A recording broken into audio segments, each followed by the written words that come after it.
우리 예배를 시작하도록 하겠습니다. 모두 이 자리에 예배를 준비하시는 여러분 모두 축복합니다. 우리 예배 드리기 전에 각자 기도로 예배를 준비할 건데 오늘 말씀을 통해서 지혜와 회복이 있게 해달라고 이 예배에 집중하게 해달라고 다 같이 기도하겠습니다.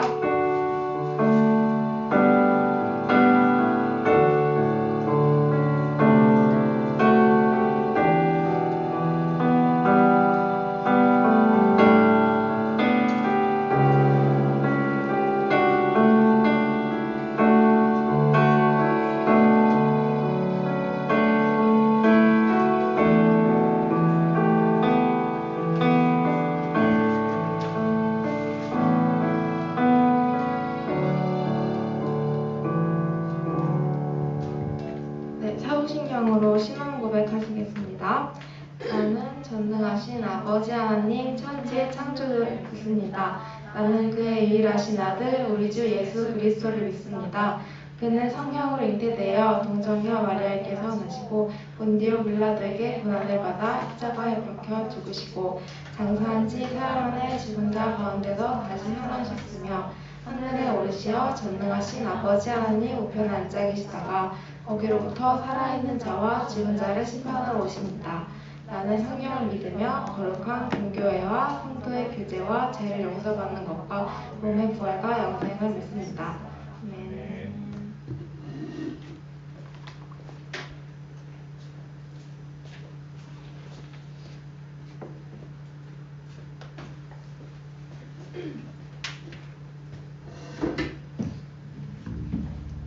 다 같이 십자가 그 사랑 찬양하겠습니다.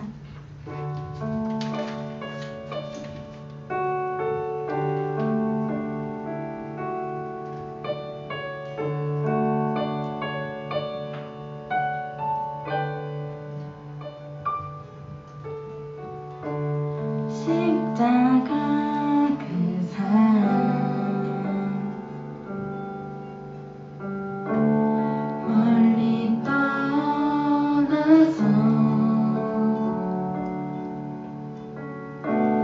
무너진 나의 삶 속에 잊혀진 주의 은혜 돌 같은 내 마음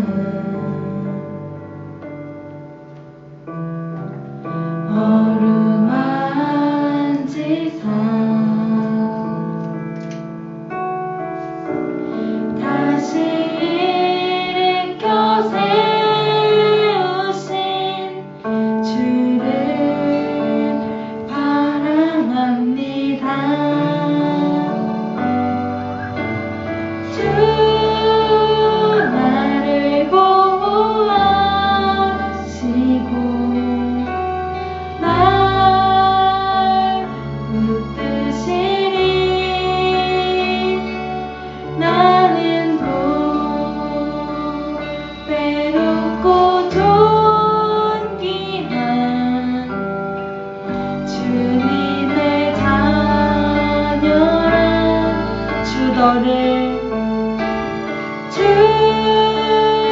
너를 보호하시고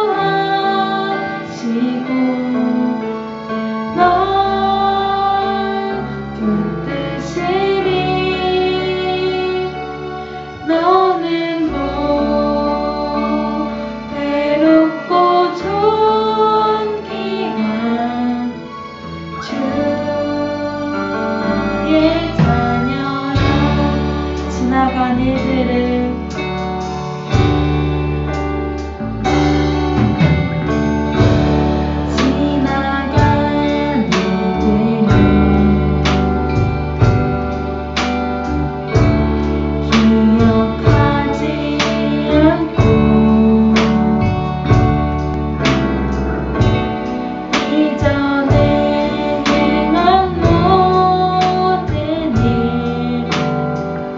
생각지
수많은 사람들 주를 따르네. 자신의 연약함 가지고 수많은 눈물의 시간 속에서 믿음으로 주를 보내. 수많은 사람들 주를 따르네. 자신의 연약함 가지고 수많은 눈물의 시간 속에서 믿음으로 주를 보내. 주의 영원한 사랑으로 주의 말씀을 이루시네.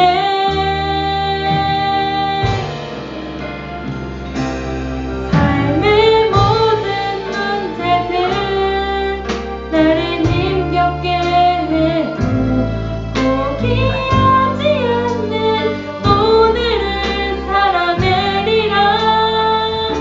소망이 보이지 않는 내 삶 속에 주님만이 소망되어 주의 뜻 이루시리라. 내 앞에 놓여진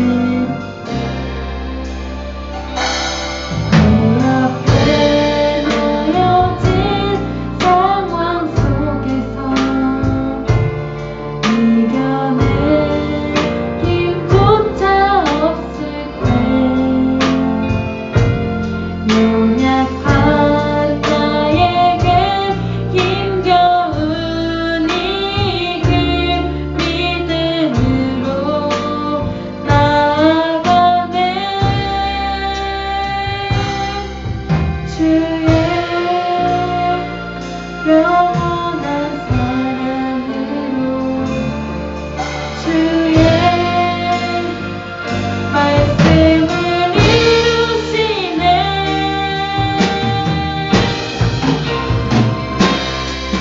내 모든 문제들 나를 힘겹게 해도 포기하지 않는 오늘을 살아내리라. 소망이 보이지 않는 내 삶 속에 주님만이 소망되어 주의 뜻이 마지막으로 삶의 모든 문제들 나를 힘겹게 해도 포기하지 않는 오늘을 살아내리라. 소망이 보이지 않는 내 삶 속에 주님만이 소망되어 주의 뜻 이루시니. 주님만이 소망되어 주의 뜻 이루시니. 주님만이 소망되어 주의 뜻 이루시리라. 주님, 삶의 모든 문제가 우리를 힘겹게 할 때 있습니다. 그때에 주님만이 소망임을 믿고 의지하며 주님 앞에 나아가기 원합니다. 이 기도 제목으로 다 같이 기도드리시겠습니다.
기도하겠습니다.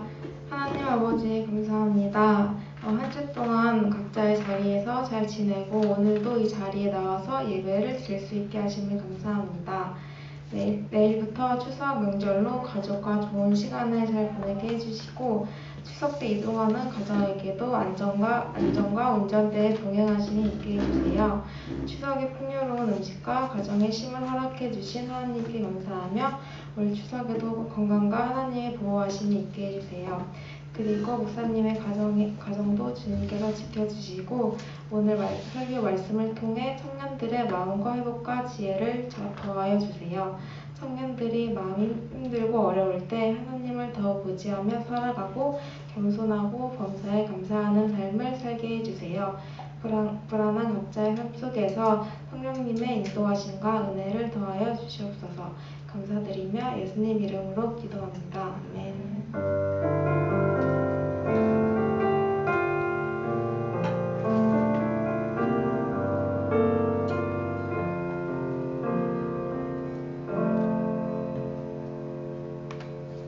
네, 광고 시작하겠습니다. 첫 번째로 청년부 예배는 2시에 시작합니다. 19명까지는 가능하니까 이렇게 나오셔도 괜찮을 것 같습니다. 두 번째로 즐거운 추석 연휴 보내시기 바랍니다. 세 번째로 다음 주 대표 기도는 속한 청년입니다. 기도 준비 부탁드립니다. 네 번째로 박실로 청년이 제대를 했는데 실로 제대했는데 실로가 있으면 다 같이 축하하는데 실로가 없어가지고 가평 가가지고 다음에 나오면은 다들 축하 부탁드립니다. 다섯 번째로 오늘 생일이시네요. 현철 오빠 생일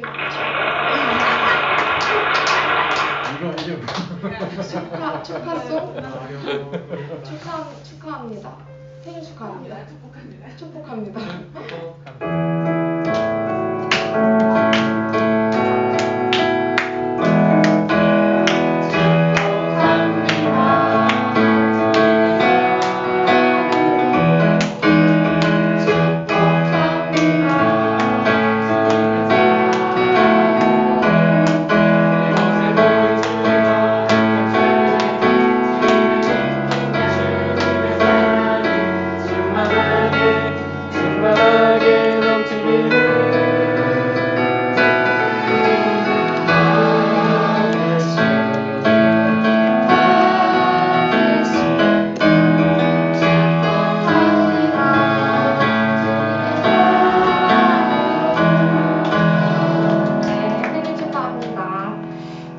이것으로 광고는 마치겠습니다.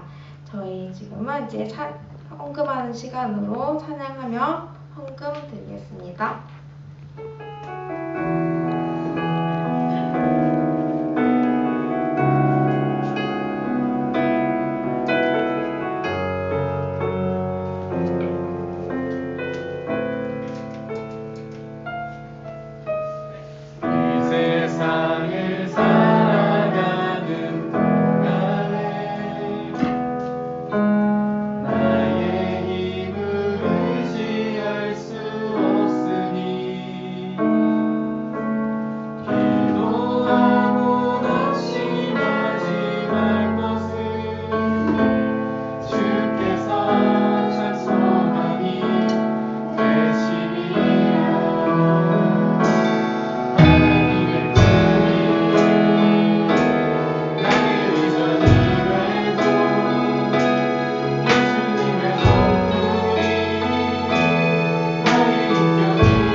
기도하겠습니다.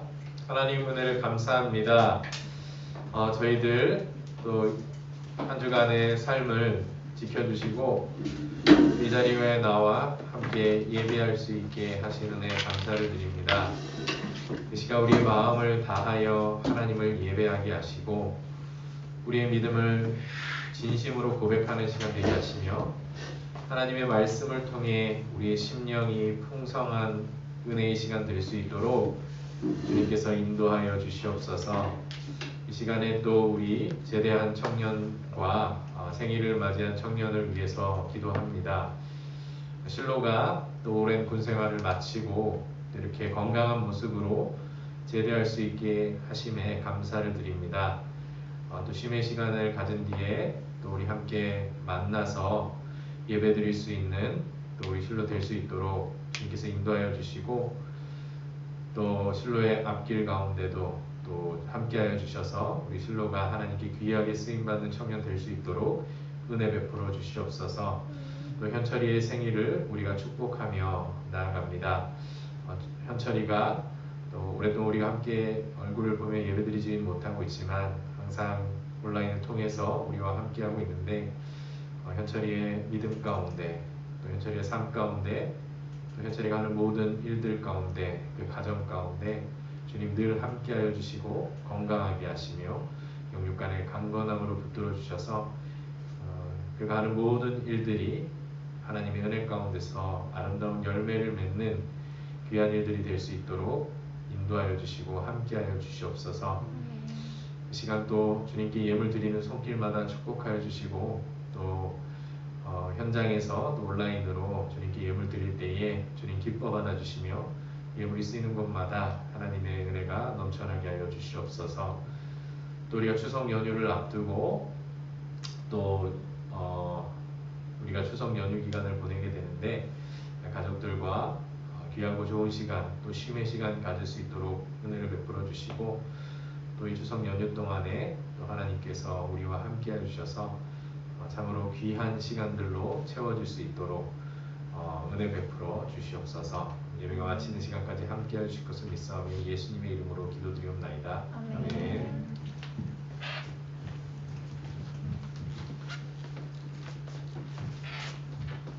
네, 오늘의 말씀은 로마서 5장 12절에서 21절입니다. 신약성경 245페이지입니다. 다 찾으셨으면 한 절 한 절 교독하겠습니다. 그러므로 한 사람으로 말미암아 죄가 세상에 들어오고 죄로 말미암아 사망이 들어왔나니 이와 같이 모든 사람이 죄를 지었으므로 사망이 모든 사람에게 이르렀느니라. 죄가 율법 있기 전에도 세상에 있었으나 율법이 없었을 때에는 죄를 죄로 여기지 아니하느니라. 그러나 아담으로부터 모세까지 아담의 범죄와 같은 죄를 짓지 아니한 자들까지도 사망이 왕노릇하였나니 아담은 오실 자의 모형이라. 그러나 이 은사는 그 범죄와 같지 아니하니 곧 한 사람의 범죄를 인하여 많은 사람이 죽었은즉 더욱 하나님의 은혜와 또한 한 사람 예수 그리스도의 은혜로 말미암은 선물은 많은 사람에게 넘쳤느니라. 또 이 선물은 범죄한 한 사람으로 말미암은 것과 같지 아니하니 심판은 한 사람으로 말미암아 정죄에 이르렀으나 은사는 많은 범죄로 말미암아 의롭다 하심의 이름이니라. 한 사람의 범죄로 말미암아 사망이 그 한 사람을 통하여 왕노릇하였은즉 더욱 은혜와 의의 선물을 넘치게 받는 자들은 한 분 예수 그리스도를 통하여 생명 안에서 왕노릇하리로다. 그런즉 한 범죄로 많은 사람이 정죄에 이른 것 같이 한 의로운 행위로 말미암아 많은 사람이 의롭다 하심을 받아 생명에 이르렀느니라. 한 사람이 순종하지 아니함으로 많은 사람이 죄인 된 것 같이 한 사람이 순종하심으로 많은 사람이 의인이 되리라. 율법이 들어온 것은 범죄를 더하게 하려 함이라. 그러나 죄가 더한 곳에 은혜가 더욱 넘쳤나니 이는 죄가 사망 안에서 왕노릇한 것 같이 은혜도 또한 이로 말미암아 왕노릇하여 우리 주 예수 그리스도로 말미암아 영생에 이르게 하려 함이라. 아멘. 넘치는 은혜라는 제목으로 목사님의 설교 말씀이 있겠습니다.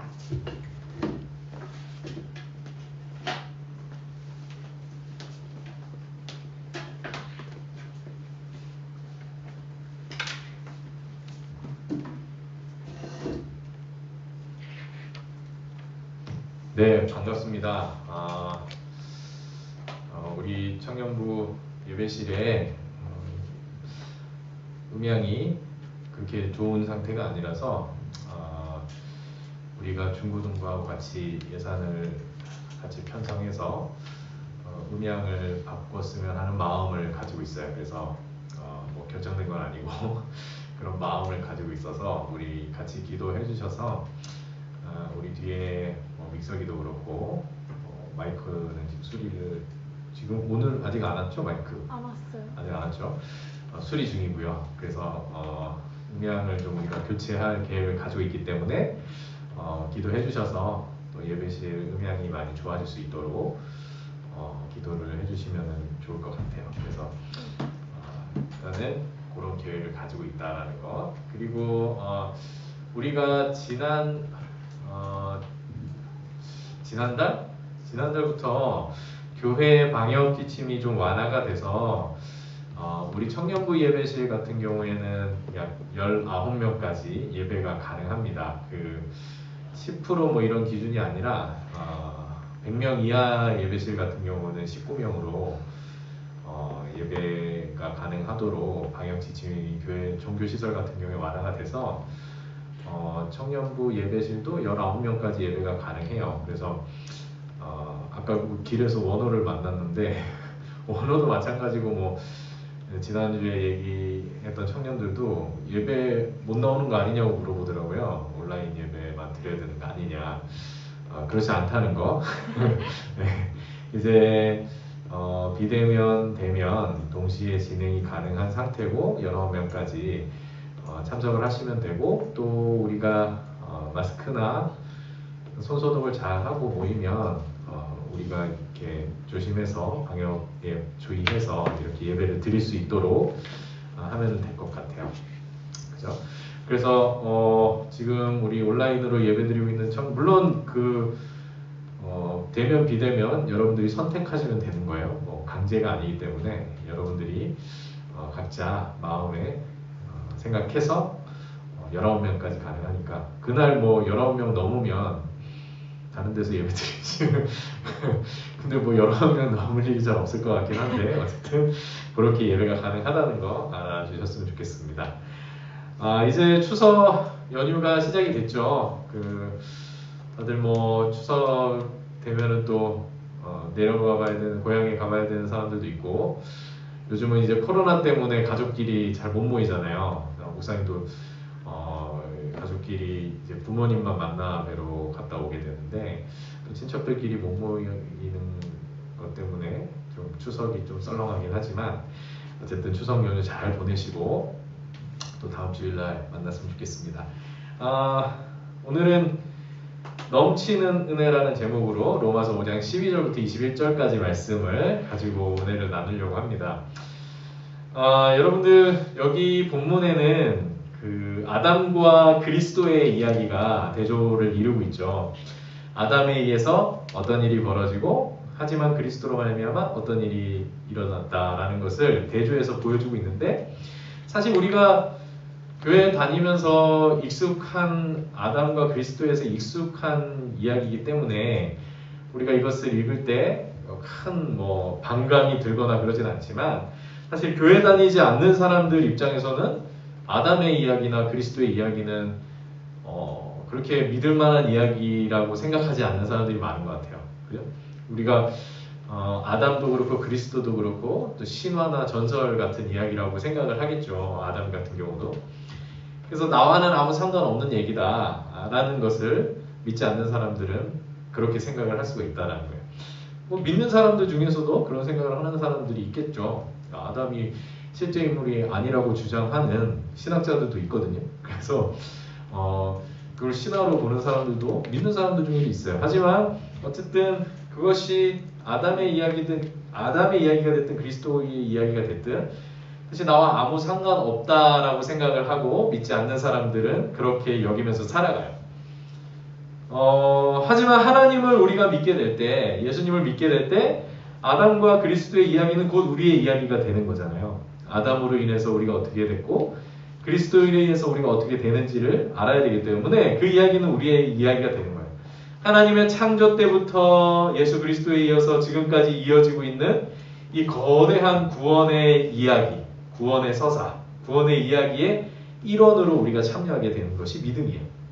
그러니까 우리가 예수를 믿는다는 것은 왜 예수를 믿을 때, 하나님을 믿을 때 성경을 열심히 보는가, 성경 말씀을 듣는가, 바로 그 이야기가 우리의 이야기이기 때문이고 또 우리가 참여하고 있는 구원의 서사이기 때문이죠.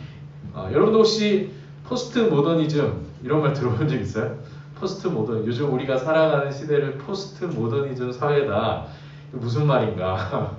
우리가 얘기는 들어봤지만 포스트 모더니즘에 대해서 좀 이렇게 깊이 생각해 본 사람들이 많이 안 계실 것 같은데, 보통 사회학자들이 얘기할 때 1970년대를 기준으로 그 전에 산업혁명부터 1970년대 전까지를 모더니즘 사회라고 부르고 1970년대 이후부터 지금까지를 포스트 모더니즘 사회라고 불러요. 요즘은 이제 포스트 코로나 시대를 이제 준비해야 된다고 하는데 포스트 모더니즘으로 규정을 합니다. 1970년부터 지금까지를.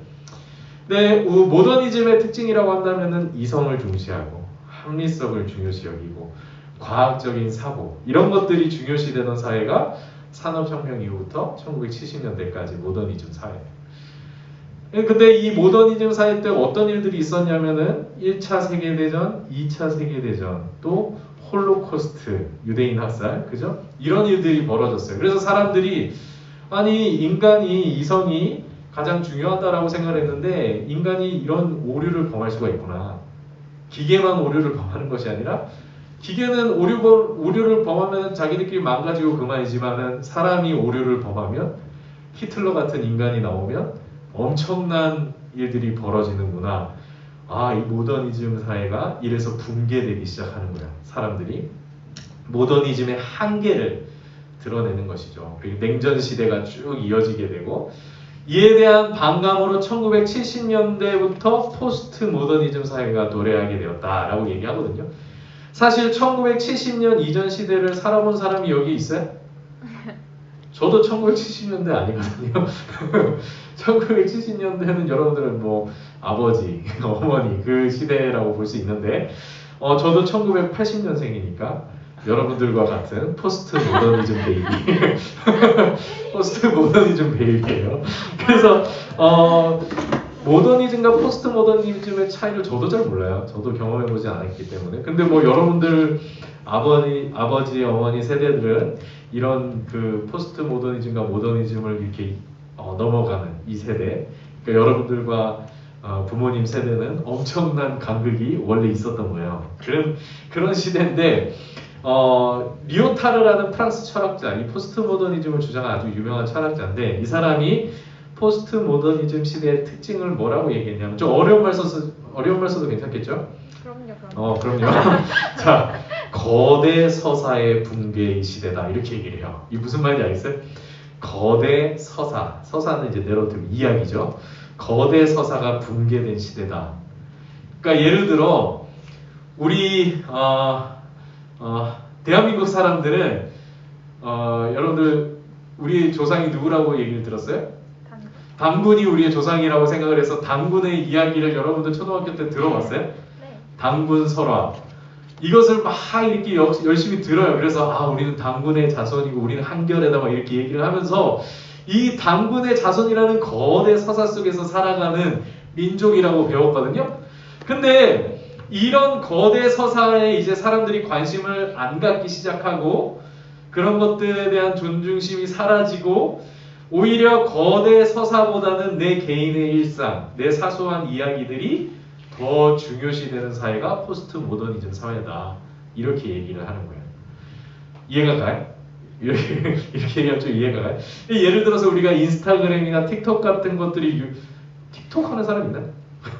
중국에서는 제일 큰 시장이라고 그러는데 어쨌든 인스타그램이나 틱톡 같은 어플 또 뭐 나 혼자 산다 이런 프로그램, 리얼 예능 프로그램들이 인기를 얻는 이유도 어떤 거대 서사보다는 개인의 어떤 일상, 사소한 이야기들에 우리가 더 관심을 갖고 거기에 공감하기 때문에 이것도 포스트 모더니즘의 영향 중 하나라고 볼 수가 있는 거죠. 그래서 거대한 서사보다는 개인의 어떤 사소한 이야기에 더 집중하고 거기에 관심을 갖고 거기에 공감하는 시대가 되었다라는 의미예요. 뭐 그게 뭐 대단한 큰 변화라고 이렇게 생각할 수 있겠지만 이런 거대 서사가 붕괴되고 개인과 사소한 것들이 중요시되는 포스트 모더니즘의 사회가 그 특징들이 우리 신앙, 교회에도 영향을 미치게 되는 거예요. 미국에서 목회를 하고 계시는 장준식 목사라는 분이 이러한 현상, 포스트 모더니즘 같은 현상들이 우리 교회 안에 들어오게 되면서 어떤 일들이 벌어지는지 한 칼럼에서 이렇게 소개하고 있습니다. 제가 한번 읽어볼게요. 사람들은 왜 서구 사회에서 기독교가 그렇게 급속도로 붕괴했는지를 궁금해한다. 가장 근본적인 이유는 거대 서사가 사람들에게 통하지 않는 시대가 되었다는 사실이 있다. 왜 여기서 거대 서사를 얘기하겠어요? 바로 성경의 이야기가 거대 서사이기 때문이에요. 우리가 성경의 이야기에 속해 있는데 이 거대 서사 붕괴와 함께 중요해진 것은 개인과 사소한 일상이라는 거예요. 여러분들 우리나라에서 주 5일제가 실시되면서 교회들마다 큰일 났다. 주 5일제가 실시되면서 교회들마다 좋아하는 것이 아니라 되게 불안해하고 반기지 않았어요. 왜 그랬을까요? 사람들이 안 그래도 성경 말씀 들으러 교회 안 나오는데 이제는 주 5일이니까 사람들이 성경 말씀 들으러 교회 나오는 것보다 다 놀러 가겠다. 자기들이 즐기는 워라밸이 중요하기 때문에 소확행이 중요하기 때문에 그렇게 될 것을 우려했던 것이죠. 지금 그 얘기를 하고 있는 거예요. 거대 서사 붕괴와 함께 중요해진 것은 개인과 사소한 일상이 되었다. 사람들은 더 이상 기독교의 거대 서사 아래 자기 자신과 일상을 희생하며 교회에 모이지 않는다. 사람들이 가장 행복을 느끼는 시간은 교회에 모여 거대 서사의 메시지 아래 예배하고 기도하는 시간이 아니라 집에서 쉬면서 드라마를 보면서 맛있는 밥을 먹는 시간이다. 이렇게 얘기를 하고 있습니다. 이 목사님 말대로 사람들은 더 이상 성경이 말하는 이야기들에 관심을 갖지 않게 된 것이죠. 그리고 진리에 관한 이야기들을 듣는 시간보다 내 소중한 일상을 지키며 살아가고 그것을 위해 내 시간을 드리는 것을 더 중요하게 생각하는 시대가 된 거예요. 근데 하지만 성경은 우리가 거대한 이야기에 속한 자들이라고 분명히 말하고 있거든요. 믿음이라는 것은 이 이야기에 참여하는 것이라고 얘기를 해요. 이 이야기를 알지 못하면 우리의 인생은 어떠한 소망도 의미도 가질 수 없다라고 말하고 있는 거거든요. 그래서 성경은 끊임없이 우리에게 이 거대한 구원의 이야기를 들려주는 책이에요. 우리 모두가 이 이야기에 속해 있고 이 이야기를 통해 구원을 얻는다라고 얘기를 하기 때문이죠. 이 이야기는 과거에 끝나버린 이야기가 아니라 지금도 계속 이어지고 있고 이 세상의 끝날에 완성될 이야기다라고 우리가 생각을 할 수 있는 것이죠. 그리고 아담의 이야기는 이 거대한 성경에 나오는 구원 이야기의 시작점이에요. 아담의 범죄로 인해서 죄가 시작되었고 그 죄와 함께 죽음이 시작되었기 때문이죠. 바울은 오늘 본문에서 그 얘기를 하고 있어요. 그리고 아담 이후로 모든 인류는 아담이 범죄한 것 같이 끊임없이 하나님께 반역하고 하나님 없는 삶을 추구해 왔던 거예요. 여러분들 누가복음에 가면은 돌아온 탕자, 잃어버린 아들에 대한 비유를 예수님이 말씀하시잖아요. 그건 역시 우리가 아담으로부터서 지금까지 끊임없이 하나님께 반역하고 하나님 없는 삶을 추구했던 둘째 아들의 모습을 우리의 이야기로 얘기하고 있는 거예요. 모든 사람들이 하나같이 하나님의 주인 되심을 인정하지 않고 자신이 오히려 하나님이 되어 스스로 선악을 분별하며 살고자 한 것이죠. 근데 그 결과는 어떻게 됐어요? 아담이 선악과를 따먹어서 선과 악을 분별하게 되면서 어떻게 된 거예요? 자신의 부끄러움을 보게 되고 오히려 선보다는 악을 행하게 되는 결과가 일어나게 된 것이죠. 오히려 선을 행하기보다 악을 좋아하고 그 결과로서 하나님의 진노를 쌓게 되는 그 아담의 이야기가 곧 우리의 이야기가 되는 거예요. 이것이 지금도 계속되고 있는 아담의 이야기다. 우리는 이 아담의 숙명 속에 속해 있다라는 거죠. 근데 지금도 세상은 하나님을 거슬러서 계속해서 하나님 없는 삶을 좋아하고 그것을 따라가고 있는 거예요. 그런데 그 결과는 뭐예요? 여전히 우리는 죄 가운데 살아가고 있고 선을 행하기보다 악을 좋아한다라는 거예요. 그것으로 인해 하나님과 더욱 멀어지고 하나님의 진노를 쌓는 인생이 되고 말았다는 것. 이것이 아담의 이야기가 우리에게 얘기해주고 있죠. 이 세상을 볼 때에 여러분들이 이 세상을 보면은 정의와 공평 이런 것보다는 차별과 불의를 더 많이 경험하게 되고 보게 된다는 것이죠.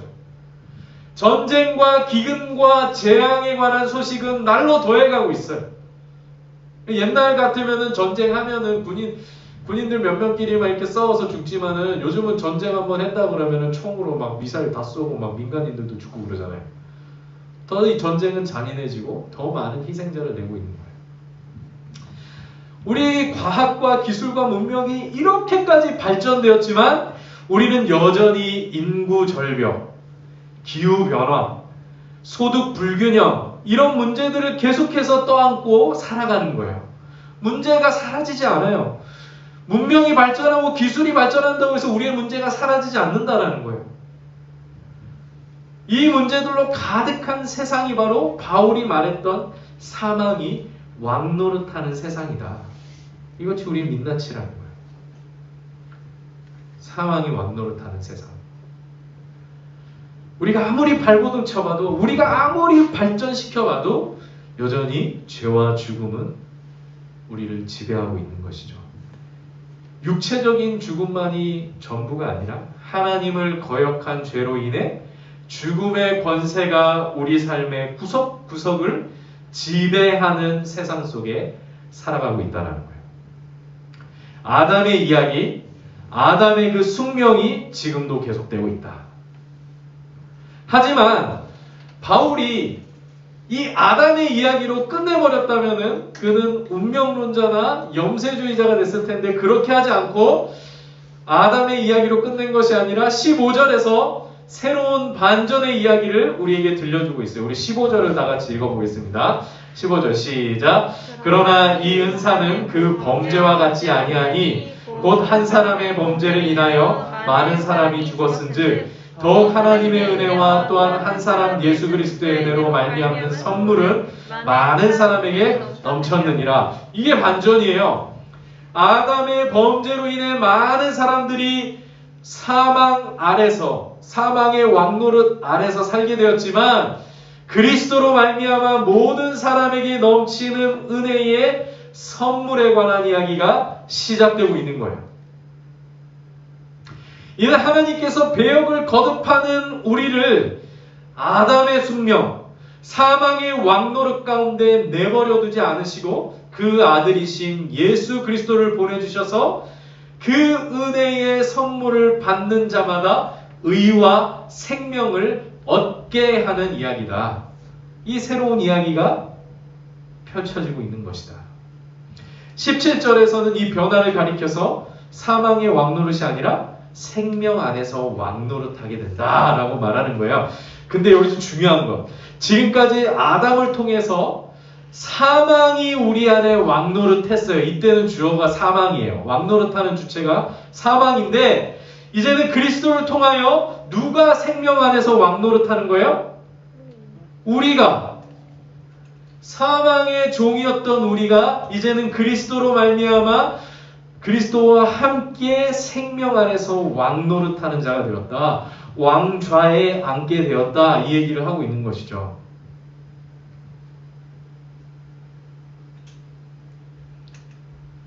물론 우리는 하나님의 종이에요. 우리가 왕이라고 말하지만 뭐 찬양에도 왕 나는 왕자 이 찬양이지만 우리는 하나님의 종이죠. 하지만 하나님의 종이라는 사실은 죄와 사망의 종과는 전혀 다른 개념이다. 한마디로 왕 같은 종이에요. 이게 무슨 말인지 이해가 잘 안 가죠? 죄와 사망은 악독한 주인으로 우리를 억압하고 착취하며 결국 죽음에 이르게 할 뿐입니다. 하지만 하나님은 선하시고 인자한 주인으로 우리를 그 아들과 같이 대해주시고 그뿐만 아니라 아들에게 주신 의와 생명을 우리에게도 동일하게 주셔서 우리로 하여금 생명의 열매를 맺게 하시는 주인이시다. 그러니까 우리는 왕좌에 앉는 거예요. 왕노릇하는 거예요. 종이 왕노릇하고 있는 거예요. 하나님의 은혜로 말미암아. 이에 대해 로마서 6장 20절에서 22절은 이렇게 말합니다. 우리 곧 뒷장에 넘겨보시면은 한 장 뒤껴보시면은 6장 20절에서 22절 다 같이 한번 읽어보겠습니다. 20절에서 22절 시작. 너희가 죄의 종이 되었을 때에는 의에 대하여 자유로웠느니라. 너희가 그때에 무슨 열매를 얻었느냐. 이제는 너희가 그 일을 부끄러워하나니 이는 그 마지막이 사망임이라. 그러나 이제는 너희가 죄로부터 해방되고 하나님께 종이 되어 거룩함에 이르는 열매를 맺었으니 그 마지막은 영생이라. 아멘. 죄와 사망의 지배, 사망의 왕노릇은 우리를 죽음으로 이끌어갔고 그 죄와 사망의 권세를 따르는 결과는 죽음밖에 없다라는 것인데 이제 우리가 그리스도로 말미암아 죄로부터 해방되고 하나님의 종이 됨으로 말미암아 이제 우리는 생명 안에서 왕노릇하게 되고 결국은 영생에 이르게 될 소망을 갖게 되었다라는 것을 이 이야기가 우리에게 말해주고 있는 거예요. 그리스도의 이야기가. 이처럼 아담의 이야기는 우리를 정죄와 죽음으로 이끌어가지만 그리스도의 이야기는 우리를 의와 영생으로 이끌어준다. 우리는 어느 이야기에 속해 있는 자들인가? 이 얘기를 하고 있는 거예요. 이 이야기의 반전을 가능케 하는 것은 바로 그리스도의 순종입니다. 19절을 다 같이 읽어볼게요. 19절 시작. 한 사람이 순종하지 아니함으로 많은 사람이 죄인 된 것 같이 한 사람이 순종하심으로 많은 사람이 의인이 되리라. 요 앞에 나오는 한 사람, 순종하지 아니하는 한 사람은 누구예요? 아담을 얘기하는 것이고 뒤에 순종하심으로 이때 한 사람은 그리스도를 말하는 것이죠. 물론 한 사람이 순종하지 않은 것은 아담의 범죄를 얘기하는 거예요. 그렇다면 그리스도의 순종은 어떤 사건을 염두에 두고 얘기하는 걸까요? 십자가에 달리신 사건. 그리스도께서 하나님께 순종하신 일들이 뭐 한두 가지겠어요? 예수님께서 이 땅에 사시는 건 계속해서 하나님에게 순종하며 사셨지만 거기 위에 18절을 보시면 한 의로운 행위라고 표현을 했기 때문에 그 순종은 바로 십자가에 달리신 사건, 십자가 사건을 얘기하는 거예요. 우리를 영생으로 이끌어주는 그리스도의 이야기의 핵심이 바로 십자가 사건이라는 거예요. 우리는 스스로 의와 생명을 만들어낼 수 있는 존재가 아니라 우리 스스로 아담의 숙명을 벗어날 수 있는 존재가 아니라 우리 스스로 아담의 이야기라는 거대한 서사에서 벗어날 수 있는 존재가 아니라 오직 그리스도께서 십자가에서 우리를 위해 흘리신 그 피로 의롭다함을 받고 영원한 생명을 얻는 자들이다. 그 피로 말미암아 아담의 숙명으로부터 해방되었다라는 얘기를 하고 있는 것입니다. 그리고 20절에 보시면 율법이 들어온 것은 범죄를 더하게 하려 함이라 그러나 죄가 더한 곳에 은혜가 더욱 넘쳤나니 라고 말합니다. 무슨 말인지 잘 이해가 안 가시죠? 그냥 읽어보면 율법이 들어왔는데 범죄가 더해진다고? 그럼 율법을 가진 사람은 죄를 더 짓는다는 얘기야? 아니면 죄가 많은 곳에 은혜가 더욱 넘쳤다고? 그럼 죄를 많이 지으라는 얘기야? 굉장히 헷갈리는 말이에요. 그죠? 지난 시간에도 얘기했는데 율법이 죄를 더한다라는 뜻은 율법이 우리에게 죄의 심각성을 깨닫게 해준다라는 기능을 얘기하는 거예요. 율법은 우리가 짓는 죄가 율법이 있기 전에 율법을 모르는 사람은 그냥 내가 죄 짓기 때문에 나 혼자 죄책감 갖고 끝나고 그냥 형벌을 받을 거면 형벌을 받으면 끝나지만 율법은 뭘 얘기하고 있느냐? 우리가 짓는 죄가 하나님께 대한 범죄다. 하나님께서 우리의 죄에 대해서 진노하시고 그 죄가 심판에 이르게 되는 죄라는 것을 율법이 우리에게 얘기해주고 있는 거예요. 그렇기 때문에 율법은 죄를 더하는 것이다라고 얘기하는 거예요. 율법 때문에 죄를 더 짓는다라는 말이 아니라 율법으로 인해 죄의 실체, 죄의 심각성을 깨닫게 된다는 말이죠. 문제는 그럼에도 불구하고 그것을 깨달음에도 불구하고 여전히 죄를 짓는다는 사실이에요. 하나님께서 우리의 죄를 싫어하시고 우리의 죄에 대해서 심판하신다는 사실을 알면서도 우리는 끊임없이 하나님을 거스르고 하나님께 죄를 범한다라는 사실이에요. 그래서 이스라엘 백성들이 시내 산에서 율법을 받은 이후에도 끊임없이 하나님께 범죄하고 결국은 가나안 땅에 들어가서도 계속 하나님의 말씀을 어기다가 바벨론에게 멸망해서 가나안 땅에서 쫓겨나는 일들이 벌어지는 것이죠. 그래서 율법은 우리를 죄로부터 자유롭게 해줄 수가 없다라는 것을 보여주는 것이죠. 아담이 그러했고 이스라엘 백성 그리고 유대인들이 그러했고 지금 우리도 그렇다라는 거예요. 율법은 아담의 숙명에 대한 경각심을 불러일으켜 줄 수는 있지만 정작 아담의 숙명으로부터 우리를 구원해 주지 못한다라는 것이죠. 그러나 죄가 더한 곳에 은혜가 더욱 넘쳤다라고 말하고 있어요. 더하다, 죄가 더한 곳에 더하다라는 것과 은혜가 더욱 어떻게 했다? 넘쳤다라는 것을 한번 비교해 봅시다. 더하다와 넘쳤다, 뭐가 더 많은 거예요? 죄가 더 많다는 거예요? 은혜가 더 많다라는 거예요? 오늘 뭐 설교 이미지에도 보듯이 그죠? 넘쳤다라는 거예요. 은혜가 더 많다는 말이죠. 이 말은 뭘 얘기하려는 거예요? 우리의 죄보다 하나님의 은혜가 더 많고 더 강력하다라는 뜻을 얘기하는 거예요. 하나님의 은혜는 우리의 죄와 허물을 덮고도 남는다. 우리를 아담의 숙명으로부터 건져내고도 남을 만큼 넘치는 은혜다라고 얘기하고 있는 것이죠. 우리의 죄가 아무리 심각한 상태라 할지라도 우리가 율법을 통해 내가 죄인인 것을 깨닫는다 할지라도 깨달음에도 계속해서 똑같은 죄를 짓는다 할지라도 하나님의 넘치는 은혜가 우리를 넉넉히 영생으로 인도한다라는 것을 우리에게 말해주고 있어요. 우리가 믿음으로 이 은혜의 선물을 받은 자들임을 기억해야 하는 것입니다. 하나님의 은혜는 우리의 죄를 이겨요. 하나님의 은혜는 우리를 사로잡고 있는 죄와 사망의 권세를 이기고도 남는 은혜입니다. 우리를 끝까지 하나님의 영생으로 인도하고도 남을 만큼 넘치는 은혜를 우리가 받고 있는 거예요. 그게 우리가 받은 은혜의 선물이에요. 아담에게 속하여 끊임없이 하나님을 거역하고 하나님 없는 삶을 추구하고 있는 이 세상 속에서 우리는 그리스도 안에서 넘쳐나는 하나님의 은혜와 생명을 받아서 살아가는 자들임을 기억하시기 바랍니다. 아멘. 이것을 우리의 예배와 우리의 찬양과 우리의 변화된 삶을 통해서 끊임없이 이 은혜를 고백하며 붙들고 의지하며 살아가시는 청년들이 되시길 바라겠습니다. 우리 함께 찬양하도록 합시다. 주님은 신실하고. 오늘 말씀을 기억하시면서 하나님의 넘치는 은혜에 대한 말씀을 기억하시면서 우리 주님은 신실하고 찬양하겠습니다.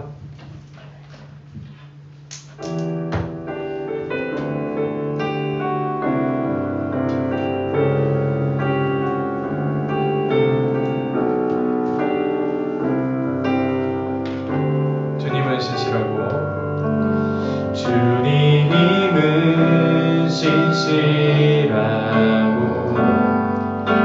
항상 거기 계시네.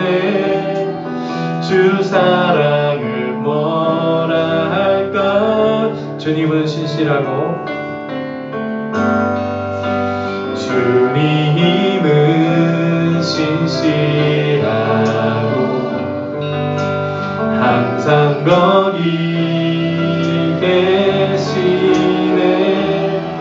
주 사랑을 뭐라 할까.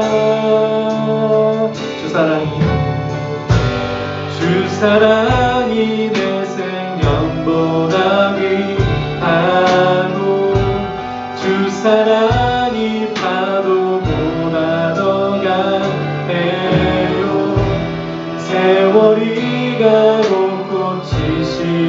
진실하고 주 사랑 영원해.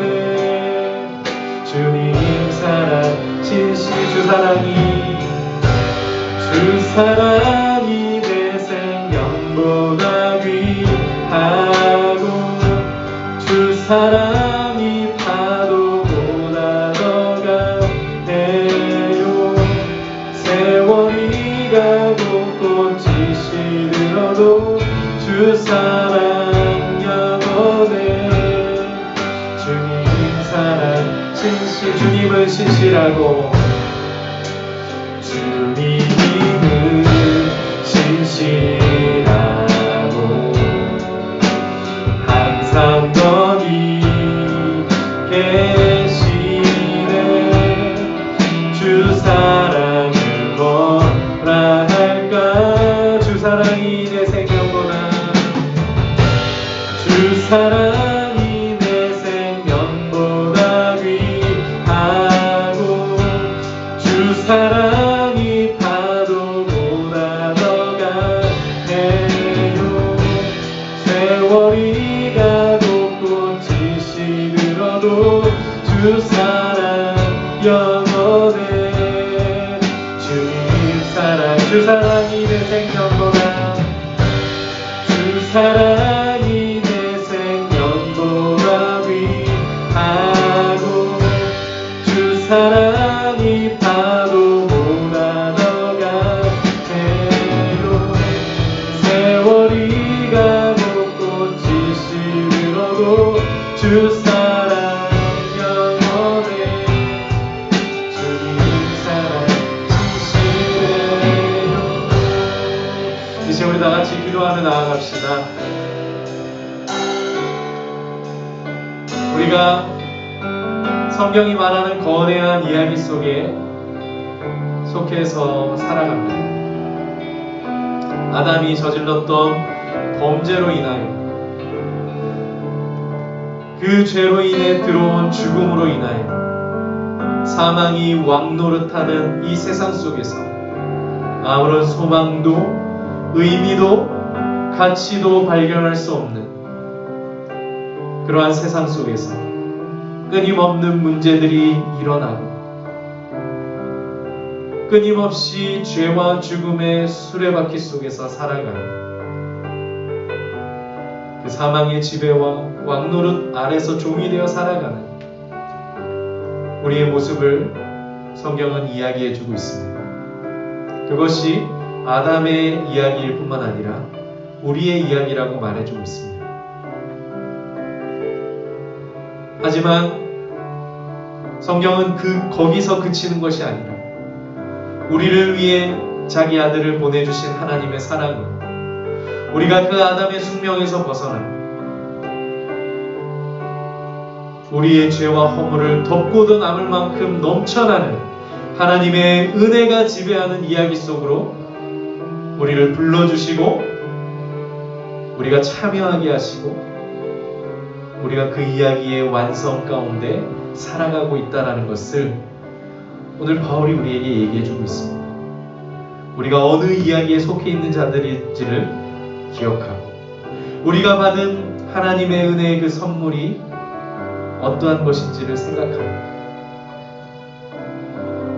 오늘 이 예배를 통해 우리의 찬양을 통해 우리의 변화된 삶을 통해 하나님께 순종하며 나아가는 삶을 통해 끊임없이 그 은혜를 고백하고 그 은혜를 의지하며 그 은혜를 붙들고 살아가는 우리의 삶이 되게 해달라고 우리의 죄와 허물을 덮고도 남으며 우리를 끝까지 영생으로 인도하시고도 남을 그 영원하신 은혜를 생각하며 오늘도 우리의 그 은혜를 부어주시고 우리가 그 은혜를 붙들며 살아갈 수 있는 그 은혜를 고백하며 살아가며 그 은혜 가운데 살아가는 자들 되게 해달라고 다시 기도하겠습니다.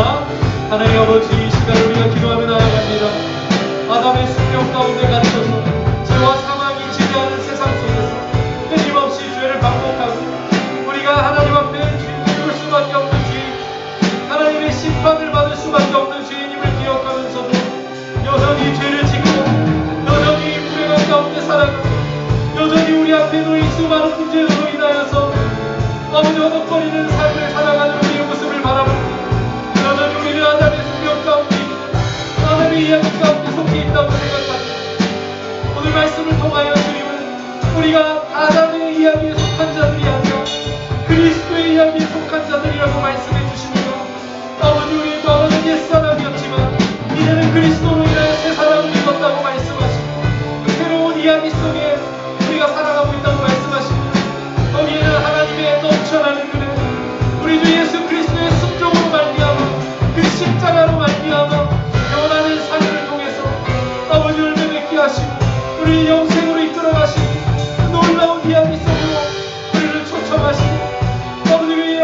말씀 가운데 살게 하여 주시니 감사합니다. 우리의 예배를 통하여, 우리의 찬양을 통하여, 우리의 변화된 삶을 통하여, 하나님께 순종하는 우리의 삶을 통하여 아버지 우리가 이 은혜를 고백하며 살게 하시고 그 은혜를 나타내며 살게 하시고 그 은혜를 붙들며 살게 하여 주시옵소서. 세상이 아무리 강력할지라도, 죄와 사망의 지배가 아무리 강력할지라도 하나님의 은혜는 더욱 크시고 하나님의 은혜는 더욱 강력하며 하나님의 은혜는 더욱더 넘쳐나는 줄로 믿습니다. 우리를 영생으로 인도하실 뿐만 아니라 우리를 거룩함에 이르는 열매를 맺게 하셔서 아버지 그 영생으로까지 인도하시고도 남을 만한 그 넘치는 은혜를 오늘도 우리에게 부어주시고 우리의 은혜를 붙들며 살게 하여 주시옵소서. 아버지 하나님 붙들어 주시옵소서.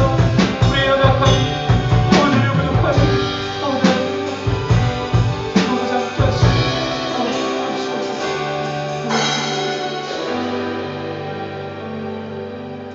우리를 아담의 이야기 속에 내버려 두지 아니하시고 그리스도로 인하여 우리 앞에 새롭게 펼쳐진 놀라운 반전의 이야기 속으로 우리를 인도하셔서 우리가 그 그리스도 안에서 하나님의 넘치는 은혜의 선물을 받고 영생을 향해 나아가는 삶을 살게 하시는 은혜에 감사를 드립니다. 주님, 우리의 연약함이, 우리의 부족함이, 우리의 가난함이, 또 우리의 한계가 하나님의 그 은혜를 가로막을 수 없고 그 은혜를 거부할 수 없으며 오직 우리에게 넘치도록 부어주시는 그 은혜가 우리를 영생으로 인도하고도 남고 우리를 지배하고 있는 죄와 사망의 지배를 걷어내고도 남으며 우리를 짓누르고 있는 아담의 숙명으로부터 우리를 구원해 주시고도 남는 그 놀라운 사랑과 강력한 은혜를 오늘도 우리가 붙들게 하여 주시고 우리 예배를 통해 우리의 찬양을 통해 우리의 변화된 삶을 통해 그 은혜를 고백하고 그 은혜를 붙들며 살아가는 우리 청년들이 되게 하여 주시옵소서. 오늘도 우리를 붙들고 계시고 우리에게 넘치도록 부어주시는 하나님의 그 은혜가 우리와 함께하고 있음을 기억하며 담대함으로 믿음으로 우리에게 주어진 삶을 살아가는 귀한 청년들 되게 도와주시옵소서. 감사드리며 예수님의 이름으로 기도드리옵나이다. 아멘. 우리 주 그리스도의 은혜와 하나님의 사랑과 성령님의 위로 교통 충만하심이 우리에게 넘치도록 부으시는 그 은혜의 선물을 기억하며 우리의 연약함과 부족함과 가난함으로도 거부할 수 없고 막을 수 없는 그 넘치는 은혜를 사모하며 우리에게 주어진 삶을 그 은혜를 붙들고 살기를 소원하는 우리 모든 청년들 위해 이제부터 영원토록 함께 있을지어다. 아멘. 수고하셨습니다. 추석 잘 보내세요.